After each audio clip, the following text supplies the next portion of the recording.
I looked through my cell phone after a day like that, and I might have made 100 outgoing calls and sent like 75 text messages, and a lot of those calls don't come back, and some of them lead to a little something, and some of them lead to bigger conversations that like give you some more of the architecture of your story. But you're also trying to to pull through all these other resources to allow you to give some sense of what's happened. So whether that's 911 calls or like the official timeline of the event, or whatever information has been released about what guns the shooter was holding when he walked in, like all of these things are, especially for like a narrative story that's going to tell people what happened, like the details are the thing. Like you need details, and you need details about people's lives, about what they were wearing, what they were doing, what they were talking about when they showed up that day, but also details about what it sounded like, what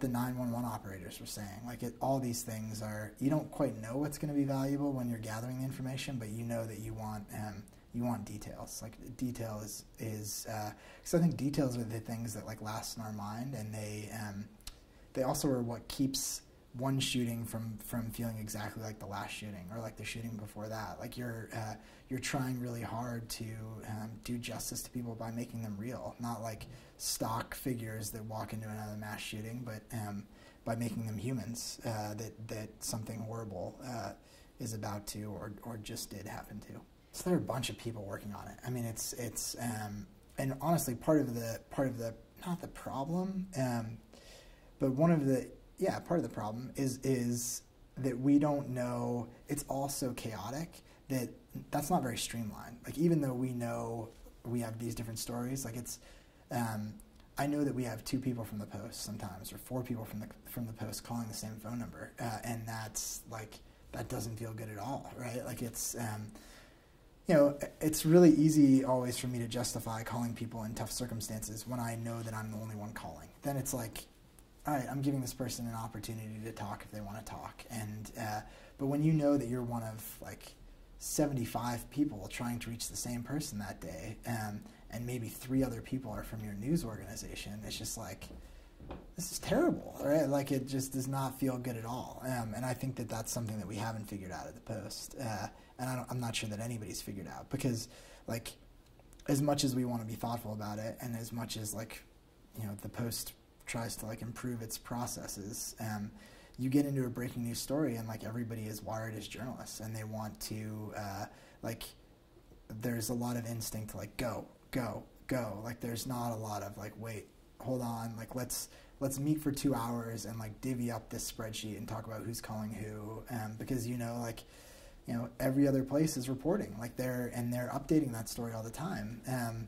I think it's sort of it's something I know I struggle with, because I think writers, especially writers who are starting to figure it out, like they know that details really matter, because it shows that you've done a good job reporting.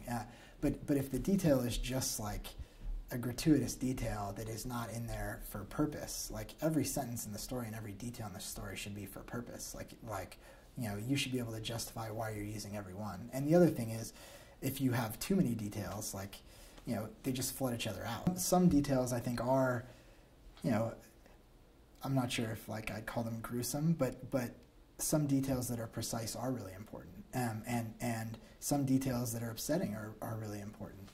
Like it's people should be upset, right? Like if you're writing a story, if you're trying to recreate what happened in the classroom in Roseburg, and people finish the story and they're not fucked up by it, like you've done a terrible job. So you have to include enough. Like you just have to be really sure of where the line is. And I always make sure on those days where I'm writing those stories to give myself enough time at the end of the day. Like even though it's like crazy reporting time, crazy writing time, I want like 15 minutes to look back over the story and make sure that I feel not just sure about all the facts in the story, but that I feel good about what I'm including and the reasons that I'm including it.